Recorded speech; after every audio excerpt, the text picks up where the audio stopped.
Jake never believed in aliens. As a marine biologist who spent most of his nights studying ocean creatures, he thought he had seen everything the water could offer. But that Tuesday night in September changed everything he thought he knew about.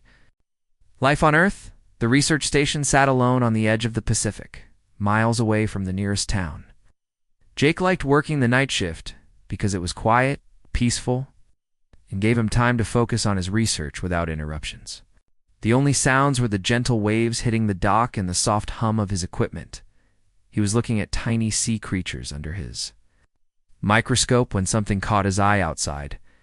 At first, he thought it was just the reflection of his lab. Lights on the water. But then he saw it again. A soft blue glow moving beneath the surface. Jake pushed back from his desk and walked to the window. The glow was getting brighter, moving in patterns that didn't make sense. It wasn't like anything he had ever seen before. Ocean creatures that glowed usually moved in predictable ways. This light seemed to dance with purpose. His scientific curiosity got the better of him. Jake grabbed his flashlight and headed outside to the dock. The night air was cool against his skin, and the wooden planks creaked under his feet as he walked to the edge of the water. The glow was directly below him now, maybe 20 feet down. Jake knelt and pointed his flashlight into the dark water. What he saw made his heart skip a beat. There was definitely something down there. Something big. Something that didn't belong in any textbook he had ever read. The creature began to rise toward the surface. Jake's hands started shaking as he watched it come closer. The blue glow grew brighter with each passing second. His mind raced through every possible explanation. Maybe it was a new species of jellyfish, or some kind of bioluminescent fish he had never encountered. But deep down, he knew this was something else entirely. The water began to ripple, then bubble. Jake stepped back from the edge, his heart pounding so hard he could hear it over the sound of the waves. Every instinct told him to run back inside, lock the door, pretend this wasn't happening. Then she appeared. The first thing that broke the surface was her head. Jake's flashlight beam caught features that looked almost human, but not quite. Her skin had a pale, silvery quality that seemed to glow from within. Her hair, if it could be called hair, moved like it was still underwater even though she had surfaced. Jake's mouth went dry. He tried to convince himself this was some kind of dream, that he had fallen asleep at his desk and was having the most vivid nightmare of his life. But the cold night air and the sound of water dripping from the creature's form told him this was terrifyingly real. She pulled herself onto the dock with movements that were too smooth, too graceful for anything human. Water ran off her skin without leaving her wet, like it couldn't stick to her. Jake noticed she was roughly human-sized, maybe a bit taller, long limbs that moved with an otherworldly elegance. But it was her face that made Jake's blood run cold. She was beautiful in a way that scared him. Her features were delicate, but alien, with large eyes that seemed to hold depths he couldn't understand. When she looked at him, Jake felt like she was seeing straight into his soul. Every scary movie he had ever watched came flooding back to him. The beautiful alien who lures unsuspecting humans to their doom. The creature that uses its attractive appearance to trap its prey. The monster that looks harmless until it's too late to escape. Jake's hands trembled as he pointed the flashlight. At her, she didn't seem bothered by the bright light. Instead, she tilted her head to one side, studying him with those impossibly large eyes. That head tilt made Jake's skin crawl. It reminded him of the way a cat looks at a mouse before pouncing, or how a snake watches a bird before striking. There was something predatory about it, something that made every alarm bell in his head start ringing. She took a step toward him, her bare feet making no sound on the wet dock. Jake stumbled backward, nearly tripping over a coil of rope. Scientific mind was screaming at him to observe, to study, to document this incredible discovery. But his survival instincts were screaming even louder. The creature, he couldn't think of her as anything else, opened her mouth slightly. Jake caught a glimpse of what looked like teeth, but they weren't like human teeth. They seemed to sparkle, like they were made of crystal or glass. Sharp crystal teeth that could probably tear through flesh without any trouble. That was when Jake's nerve finally broke. He turned and ran toward the research station. his feet slipping on the wet dock. Behind him, he heard a sound that made his blood freeze, a soft, musical noise that could have been singing or could have been the sound a predator makes when it's found its next meal. Jake burst through the door of the research station and slammed it shut behind him. His hands shook as he turned the lock, knowing it probably wouldn't do any good if she really wanted to get in. He pressed his back against the door, breathing heavily, trying to convince himself that what he had just seen was real. Through the window, he could see the blue glow still moving around the dock. She was still out there, waiting. For what? He didn't want to know. Jake grabbed his phone to call someone, anyone, but then stopped. Who would believe him? What would he even say? A beautiful alien had just crawled out of the ocean and was probably planning to eat him? He sank into his chair, staring out at the glowing figure on his dock, and realized his life had just changed forever. The only question now was whether he would survive long enough to figure out what she wanted with him. Jake spent the rest of the night watching through the window, his coffee growing cold in his hands. Ow. The blue glow moved around the dock for hours, sometimes disappearing under the water, sometimes returning to the surface. He couldn't shake the feeling that she was studying the research station, learning about him just like he studied the creatures in his lab. When morning came, the glow was gone. Jake wondered if he had imagined the whole thing, but the wet footprints on his dock told him otherwise. He spent the day researching everything he could find about ocean creatures that glowed, but nothing matched what he had seen. That evening, as the sun began to set, Jake found himself drawn back to the dock, despite every logical part of his brain telling him to stay inside. He told himself he was being scientific, that he needed to document this discovery. But truthfully, he was terrified and fascinated at the same time. She appeared just after dark, rising from the water like she had the night before. This time, Jake was ready with his camera, though his hands were still shaking. He watched from a safe distance as she pulled herself onto the dock, water streaming off her glowing skin. The alien being stood at the edge of the dock, looking directly at the research station. Even from inside, Jake could feel those large eyes watching him. Then she did something that made his heart nearly stop. She raised her hand and began making gestures. Her fingers moved in complex patterns, sometimes fast, sometimes slow. She would point at herself, then at him, then make sweeping motions with her arms. To Jake, it looked like she was casting some kind of spell or performing a ritual before attacking. He had seen enough nature documentaries to know that many predators had specific behaviors before they hunted. Some danced, some made sounds, some performed elaborate displays. This had to be the same thing she was preparing to strike. The alien's gestures became more elaborate. She would touch her chest, then extend her arms toward the research station. Her head tilted back and forth in what Jake was sure was a predatory assessment. She was sizing him up, figuring out the best way to get to him.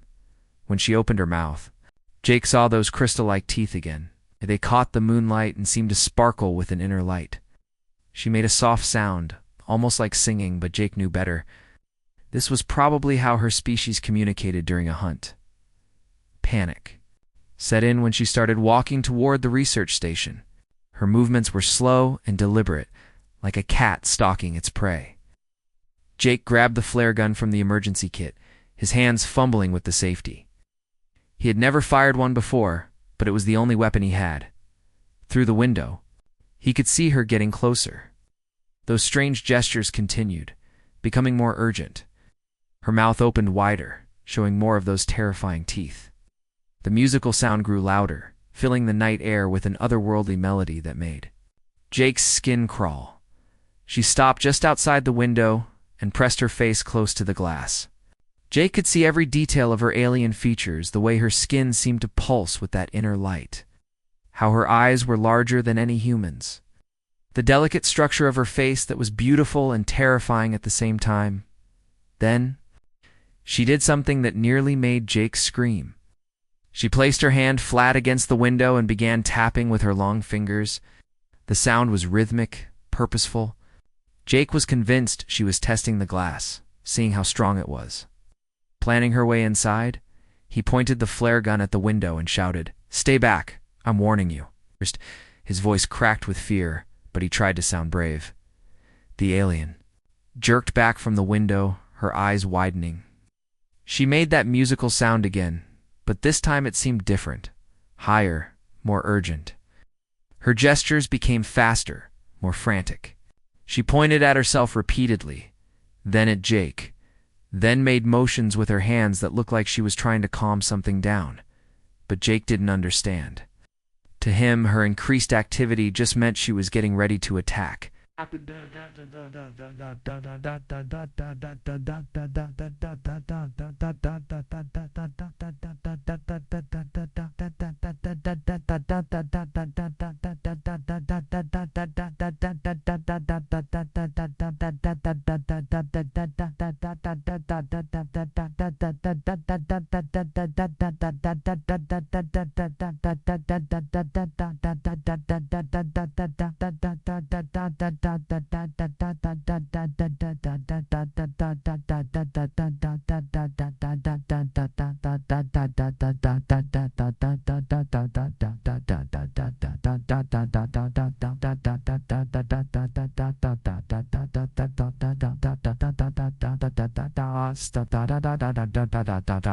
More she moved, the more terrified he became.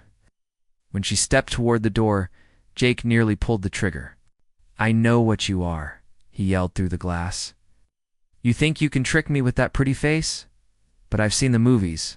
I know how this ends." The alien stopped moving entirely. She stood perfectly still for a long moment, then slowly backed away from the research station. Her head tilted to one side again, and Jake could swear he saw confusion in those large eyes. She tried a different approach, moving very slowly and making smaller gestures. Her hands moved gently through the air, and the musical sound became softer, more melodic. But Jake only saw this as a change in hunting strategy. She was trying a different tactic to get him to let his guard down. For the next hour, they faced off through the window. She would try different gestures, different sounds, different approaches. Jake would respond by waving the flare gun and shouting warnings. The more she tried to communicate, the more convinced he became that she was planning something terrible.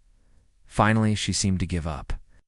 The alien stepped back from the research station and sat down on the dock, her legs dangling in the water.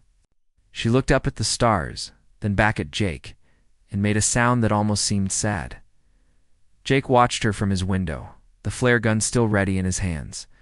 He was exhausted from the fear and adrenaline, but he couldn't let his guard down. This had to be another trick, another way to make him vulnerable. As the night wore on, as the alien remained on the dock, sometimes looking at the water, sometimes at the research station, she no longer made the complex gestures or the musical sounds. She just sat there, as if waiting for something. Jake realized with growing dread that she might be waiting for him to fall asleep. Then she could break in and finish whatever she had planned. He made himself another cup of coffee and settled in for what was sure to be the longest night of his life. What he didn't know was that everything he thought he understood about the situation was completely wrong. The third night changed everything, though it didn't start that way. Jake had barely slept in 2 days, surviving on coffee and pure terror. He kept the flare gun within reach at all times, his eyes constantly checking the windows for any sign of that blue glow. When darkness fell, she appeared again. This time, Jake noticed something different about her behavior. Instead of approaching the research station immediately, she stayed near the water's edge. She seemed more cautious, more careful. Maybe his warnings had finally gotten through too. Jake watched from behind his desk as she sat on the dock, her legs in the water. She wasn't making those strange gestures anymore. Instead, she just sat there, occasionally looking up at the research station. There was something almost sad about the way she held herself. For a moment, Jake felt a tiny flicker of doubt.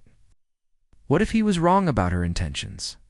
But then he remembered those crystal teeth and pushed the thought away. This was probably just another hunting strategy. She was trying to make him feel sorry for her. He turned back to his work, determined to ignore her. But concentration was impossible with an alien sitting outside his window. Every few minutes, he would glance up to make sure she was still there and not trying to sneak up on him. That's when disaster struck.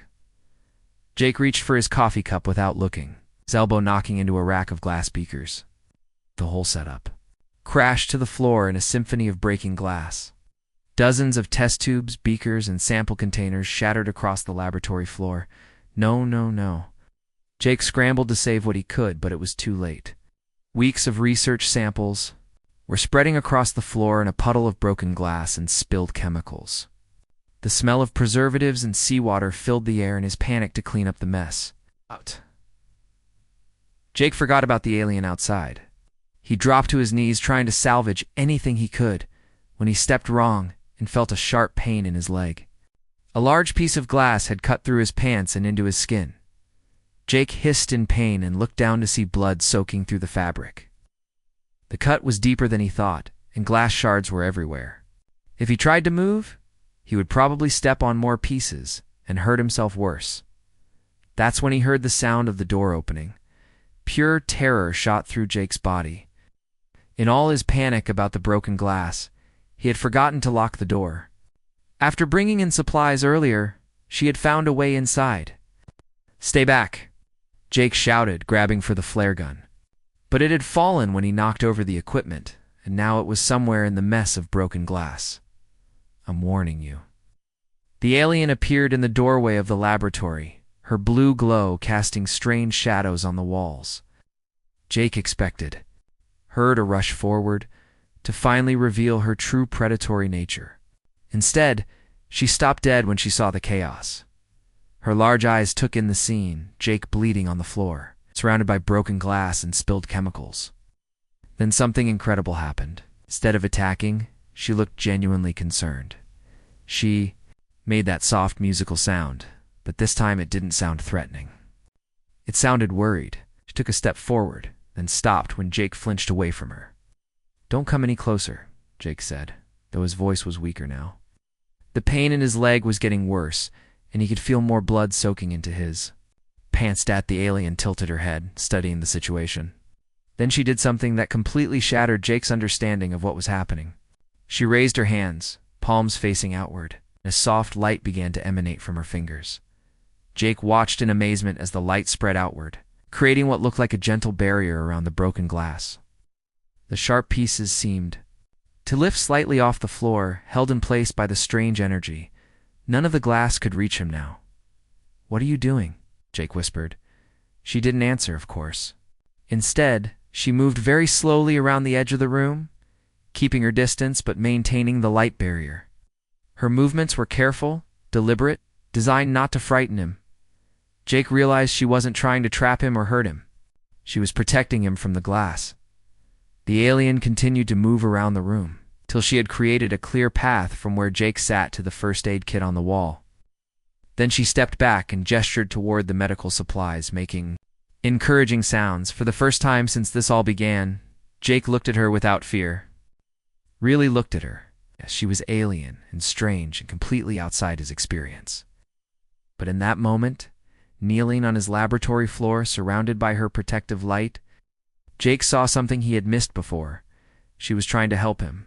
"You're not going to hurt me, are you?" Jake asked quietly. The alien shook her head, a surprisingly human gesture. Then she pointed to his injured leg and made a questioning sound, as if asking if he was okay. Jake struggled to his feet, using the wall for support. The alien's light barrier held firm, keeping all the dangerous glass away from him. He limped over to the first aid kit, never taking his eyes off her. As he cleaned and bandaged his cut, Jake's mind raced. Everything he thought he knew about this situation was wrong. She wasn't a predator. She wasn't trying to hunt him. She was intelligent, caring, and had just saved him from seriously injuring himself. "Thank you," Jake said when he finished with the bandage. The alien's expression brightened. She made a happy musical sound and touched her chest with one hand, then gestured toward Jake with the other. Then she repeated the gesture, slower this time. Jake stared at her for a moment, then understanding dawned. Herself, all those complex gestures from the previous nights, they weren't predatory rituals. They were attempts at communication. "Oh my God," Jake breathed. "You've been trying to talk to me this whole time." The alien nodded enthusiastically, her whole face lighting up with what could only be described as joy. She had finally gotten through to him. Jake felt a wave of shame wash over him. For 3 days, this being had been trying to make peaceful contact, and he had responded with fear and threats. She could have hurt him easily. She was obviously more advanced than humans if she could manipulate energy like that. But instead, she had been patient, gentle, and had even saved him from his own clumsiness. "I'm so sorry," Jake said. "I was scared. I didn't understand." The alien made a soft, forgiving sound. Then she slowly approached him, moving carefully to show she meant no harm. When she was close enough, she gently touched her chest and made a sound that might have been her name. Jake touched his own chest. "Jake," he said clearly. She repeated the sound, her pronunciation almost perfect.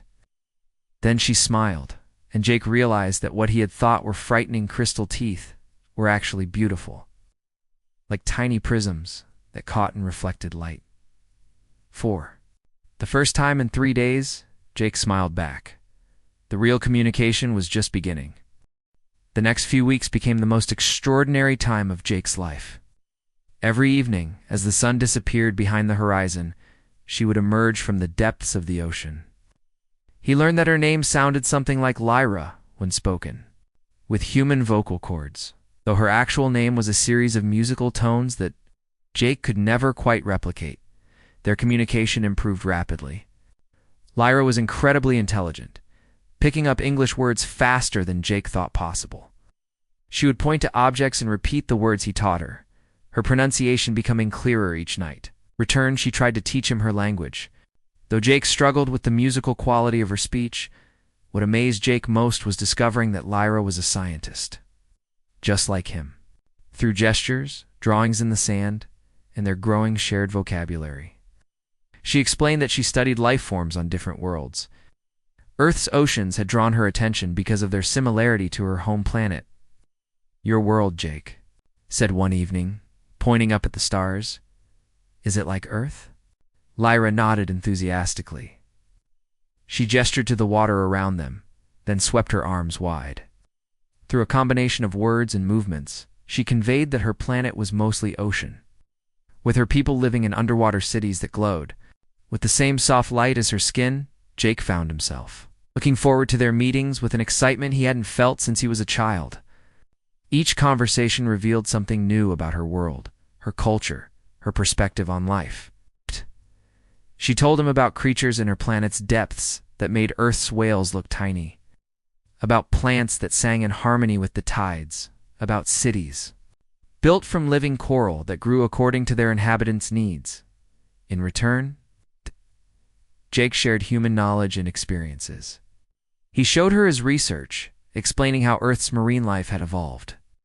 Lyra was fascinated by the diversity of species in Earth's oceans, often asking detailed questions that challenged even Jake's extensive knowledge. One night, Jake brought his laptop to the dock and showed her videos of Earth's sea creatures. Lyra's reaction was pure joy. She laughed at the playful dolphins, watched in wonder as jellyfish danced through the water, and made excited sounds when she saw the deep-sea creatures that lived in the ocean's darkest depths. "Beautiful," she said, one of the first English words she had mastered. "Your world is beautiful." Jake felt a warmth in his chest that had nothing to do with the mild evening air. "So is yours," he replied. "I wish I could see it." Something shifted in Lyra's expression. She looked at him for a long moment, her large eyes reflecting the moonlight.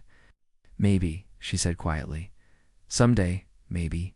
As the weeks passed, Jake realized their relationship was changing. What had started as scientific curiosity was becoming something deeper. He found himself thinking about Lyra during the day, counting the hours until evening when she would appear. Her laugh had become his favorite sound, and her smile could make even his worst days better.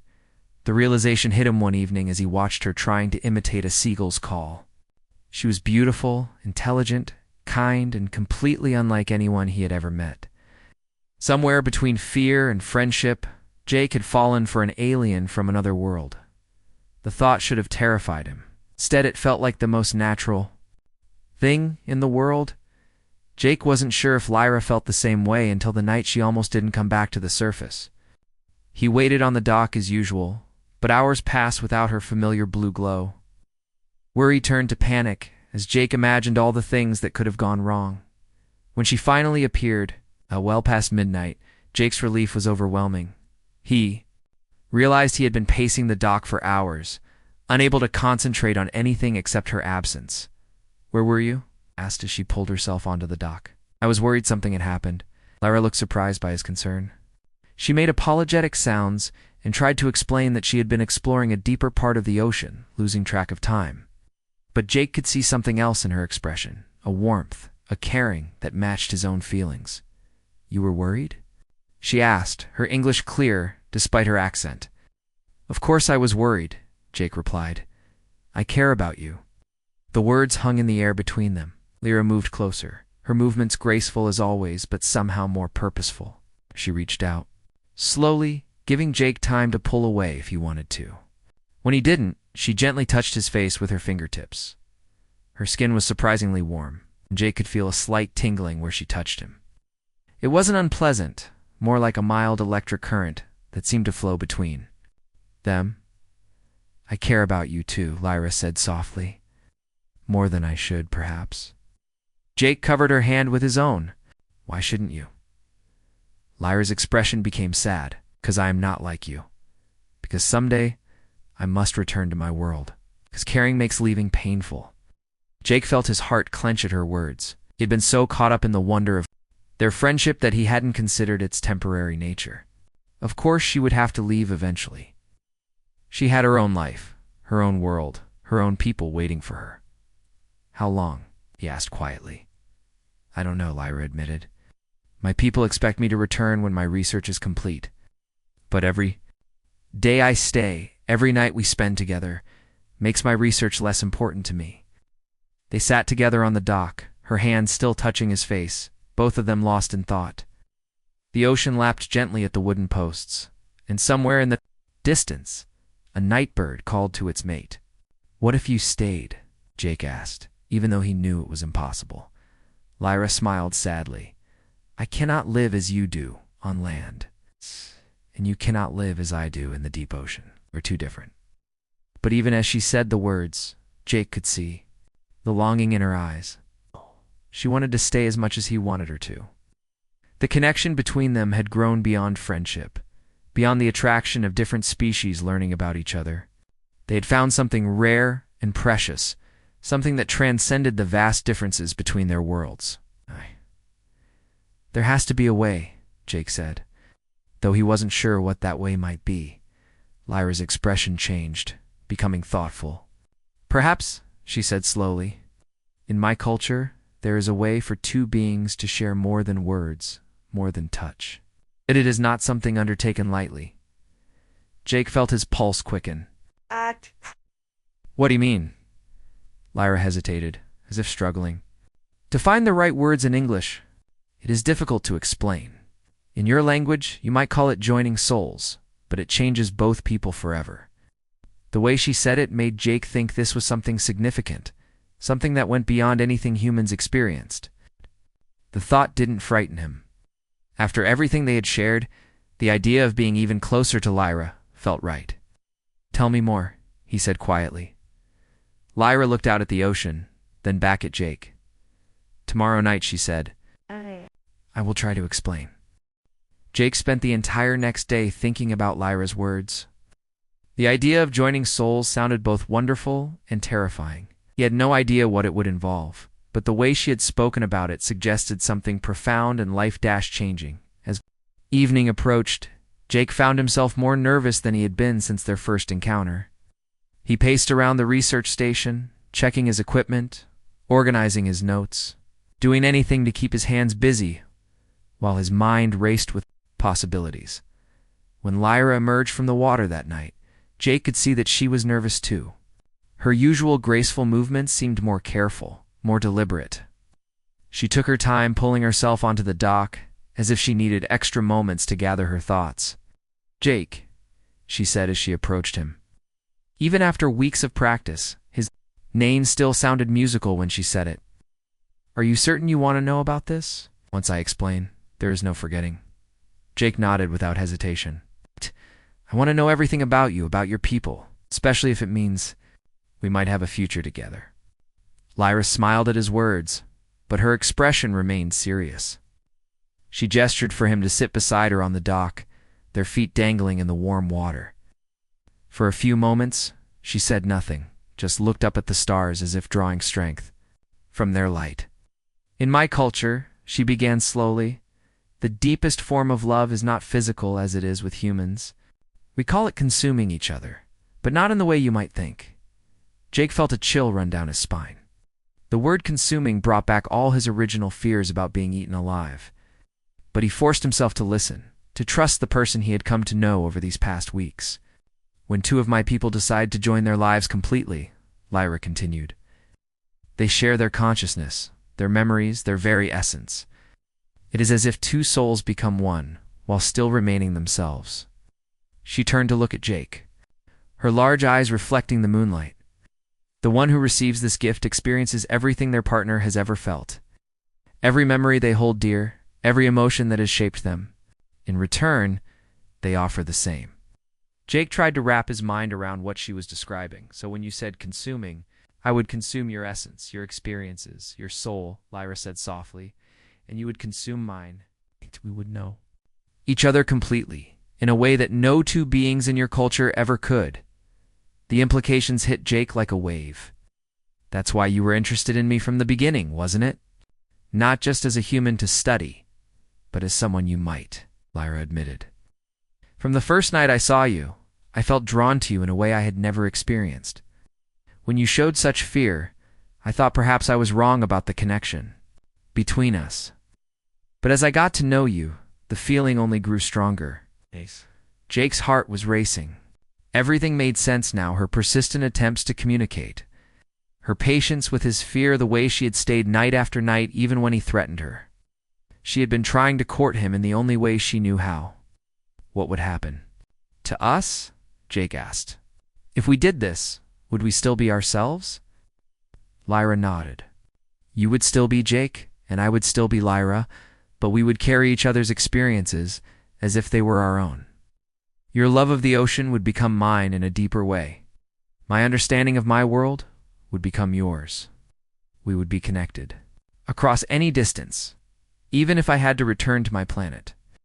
The offer was incredible and terrifying at the same time. Jake had never heard of anything like it, had never imagined such a deep connection was possible. But as he looked at Lyra, at this beautiful, intelligent being who had shown him wonders beyond his wildest dreams, he realized he wanted it more than anything. "There's something else," Lyra said quietly. "The process changes both people forever. Your body would adapt to survive in my world just as mine would become more suited to yours. We would become something new, something between human and my species." Jake stared at her. "You mean I could visit your world? I could actually see those underwater cities you told me about?" "Yes," Lyra said, her voice filled with hope. "And I could spend more time on land with you, exploring your world as you would explore mine." It sounded too good to be true, too perfect to be real. But Jake had learned over the past weeks that the universe was full of impossibilities that turned out to be wonderfully real. "Is it dangerous?" he asked. Lyra was quiet for a moment. "There is always risk when two different species attempt such a joining, but my people have done this before, in rare circumstances. The risk is small compared to the reward." Jake thought about his life before Lyra had appeared. He had been content with his research, happy in his solitude, satisfied with his quiet existence. But now he couldn't imagine going back to that emptiness. The thought of losing Lyra, of watching her disappear into the ocean forever, was unbearable. "How do we do it?" he asked. Lyra's expression brightened with joy and relief. "You are certain. You understand what this means?" "I understand that I love you," Jake said, surprised by his own boldness. "I understand that you've shown me wonders I never dreamed of. I understand that losing you would be worse than any risk we might face." Lyra reached for his hand, intertwining their fingers. Her skin was warm and soft, and Jake could feel that familiar tingling sensation where they touched. "The joining begins with trust," she said. "You must trust me completely, as I must trust you. There can be no fear, no holding back." Jake squeezed her hand. "I trust you with my life." Then we begin with a kiss, Lyra said, moving closer to him. But not as humans kiss. When our lips touch, I will share my breath with you, and you with me. My essence will flow into you as yours flows into me. Jake's mouth went dry with nervousness and anticipation. Will it hurt? Lyra shook her head. It will feel like coming home, she said softly. Like finding the part of yourself you never knew was missing. She leaned toward him, her face glowing softly in the moonlight. Jake met her halfway, his heart pounding with excitement rather than fear. When their lips touched, Jake felt a warmth spread through his entire body. It was unlike any kiss he had ever experienced. He could taste the ocean on her lips, could feel a gentle energy flowing between them. Images flashed through his mind, memories that weren't his own, emotions he had never felt, perspectives on the universe that expanded his understanding of. Everything at the same time, he could sense Lyra experiencing his own memories. His childhood by the sea, his love of marine biology, his loneliness before she had appeared in his life. They were sharing everything, holding nothing back. When they finally separated, Jake felt different. Not physically, not yet, but emotionally and mentally, he was more than he had been before. He could sense Lyra's presence in his mind, not intruding, but simply there, like a warm light in a previously dark room. How do you feel? Lyra asked, though Jake had sensed she already knew the answer through their new connection. Complete, Jake said, and he meant it. For the first time in his life, he felt truly whole. Over the following weeks, the physical changes began slowly. Jake found he could hold his breath longer, could see more clearly in the dark water. Lyra, meanwhile, could spend longer periods on land without needing to return to the ocean. They were becoming something new together, something that belonged to both worlds. And Jake realized that his original fear had been both completely wrong and surprisingly accurate. Lyra had wanted to consume him, but not in the way he had imagined. She had consumed his loneliness and replaced it with love. She had consumed his limited worldview and expanded it beyond anything he could have dreamed. She had consumed his old life and given him a new one filled with wonder and possibility. He had been terrified of being eaten alive. Instead, he had been loved alive, transformed into something greater than he had ever been alone, and it was the most beautiful thing that had ever happened to him.